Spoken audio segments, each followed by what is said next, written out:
You see, we have a dangerous culture in our world today, and especially in the church. We believe that just because someone is anointed, just because somebody is gifted, or maybe the person is well capable, somehow we just believe that that person all of a sudden becomes invincible.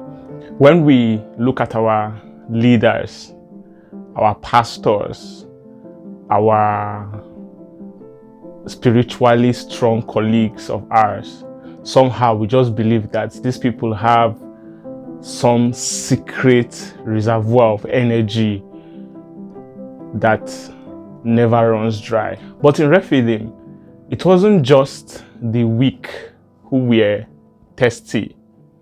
According to the Bible said the whole congregation of Israel were thirsty. That means small and great, whether you were a pastor, whether you were a church leader, an elder, wherever you are, in Rephidim, everybody is affected. The children of Israel were the same people, remember, who walked through the Red Sea. They were the same people who saw and experienced the demonstration of God's power in their life. But when they got to Rephidim, those same people reached their breaking point. And in this episode, I'm going to show you exactly why strong believers sometimes get tired. And if you are watching this video and you are the person everyone else leans on, then this video is for you. Also in this video, I'm going to be explaining the physics of the soul and why your fatigue, your tiredness is actually a sign of your service.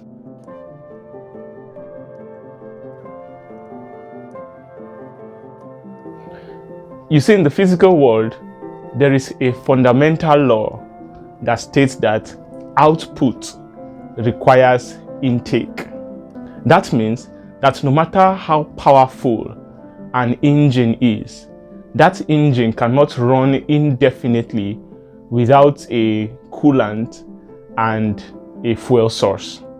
Which means, in this context, that the stronger the believer, the more weight they carry for others. When you are an intercessor, when you are a spiritual leader, or maybe you are even a caregiver, it means that your spiritual output is massive, is very massive. And the truth of the matter is that your fatigue spiritually may not necessarily be a sign of backsliding. It could be a sign of exertion. That means that you are not necessarily tired because you are weak. It could be that you are tired because you have used all your strength, or you are using your strength to carry the burden of many people. Now, maybe you've served. Maybe you've been the rock of your family. Maybe you've been the rock and support of your community. But I don't want you to forget that even rock sometimes gets weathered down in the heat of the desert.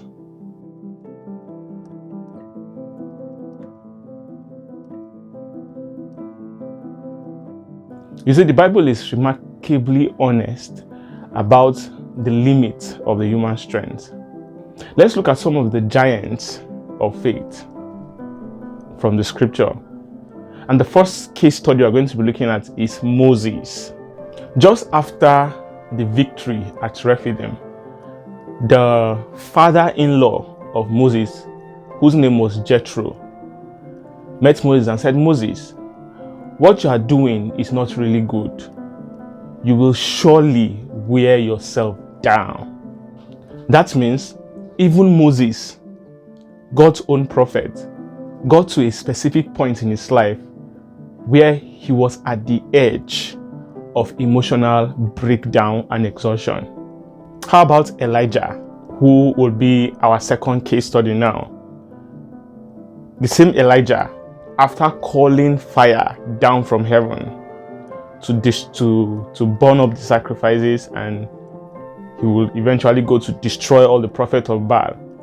The same Elijah was now sitting under a broom tree and telling God that he wants to die.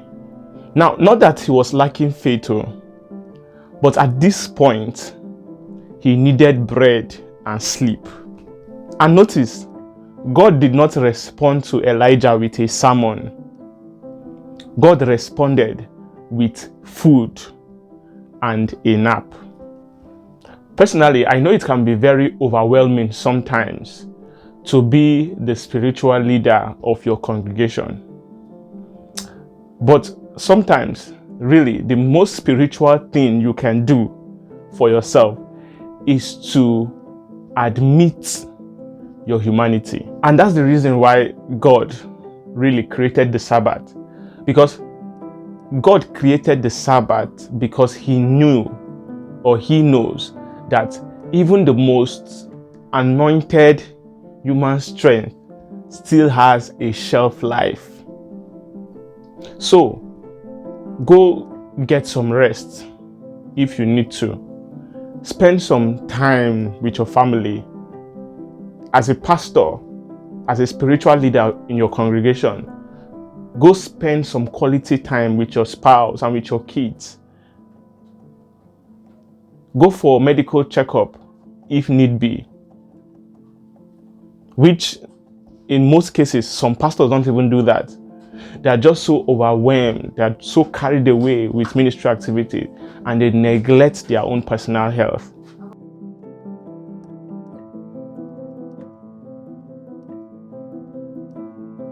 You see, there's a danger when people around you label you as the strong one or the most anointed one.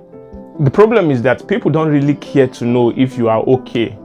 They just assume that, well, since you are the anointed one, you've already prayed through it.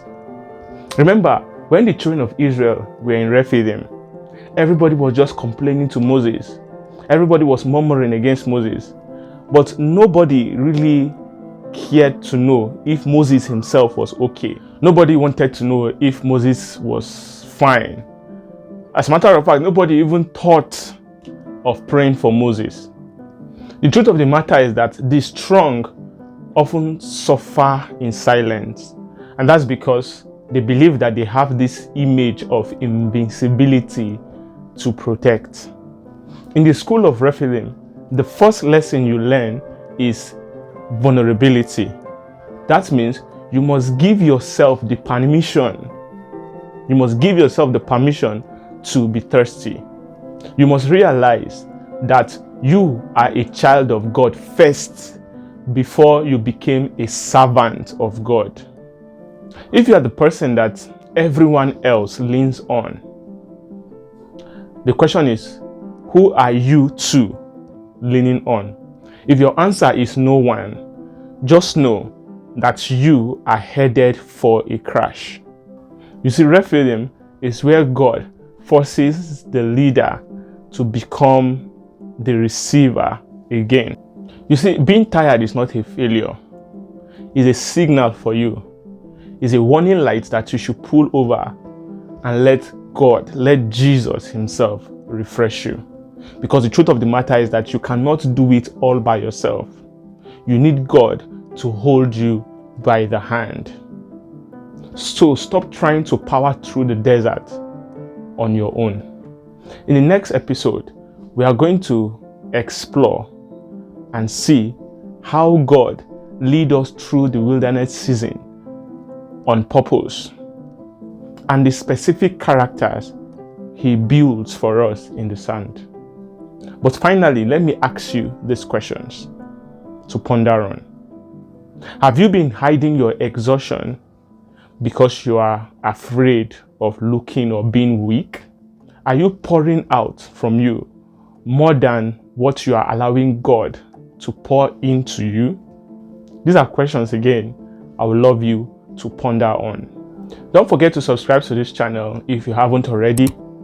Give this video a like and also turn on the notification icon. If you're seeing me for the first time, my name is Samuel Yakubu, and this is the School of Rephidim. See you in the next episode, and God bless you.